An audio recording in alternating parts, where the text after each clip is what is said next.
मैं जानता हूँ कि कभी कभार कुछ आजमाइशें इतनी तवील हो जाती हैं कि इंसान को तोड़ कर रख देती हैं। हर साथ निभाने वाला साथ छोड़ देता है। सब कहते हैं मजबूत बनो, खुद को ताकतवर बनाओ, लेकिन कोई समझता ही नहीं है कि ये इंसान के बस में नहीं होता।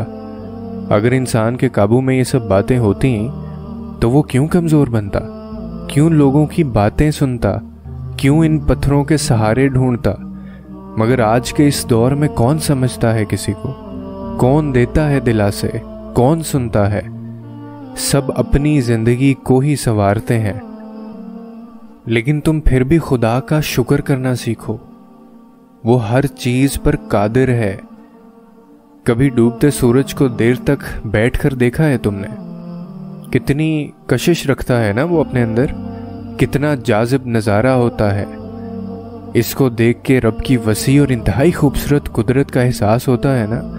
कितने एहतमाम से सूरज खुद को समेटता है फलक से। आसमान पे जामनी और पीली लहरें यूं फैलती मिटती बनती हैं कि इंसान इनको नज़रअंदाज करने का सोच भी नहीं सकता। ऐसा नज़ारा कोई इंसान कभी पेंट कर ही नहीं सकता। तो सोचो, जिस रब ने इतनी खूबसूरत दुनिया बनाई और इसमें इतने दिलकश चीज़ें बनाई हैं, इसकी अपनी ज़ात कितनी खूबसूरत होगी, कितना बड़ा है ना वो रब। और बेशक तुम अपने रब की कौन कौन सी नेमतों को झुटलाओगे, और बेशक वो जल्द ही तुम्हारा दिल नरम कर देगा, क्योंकि दिल का नरम होना भी खुदा की रहमत है।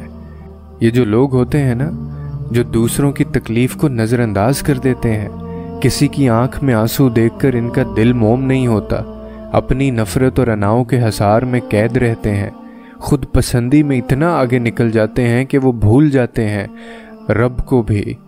बस खोखले पुतले होते हैं वो लोग, हर तरह के जज्बात से बेखबर। ना ही इनकी सोच का कोई जाविया होता है और ना ही किसी की ज़ात के लिए मोहब्बत। वो बस अपनी भूखी अना का पेट पालते हैं और नफ़रतों की दुनिया में घुल घुल के ख़त्म हो जाते हैं। इसीलिए दिल का नरम होना भी खुदा की रहमत है।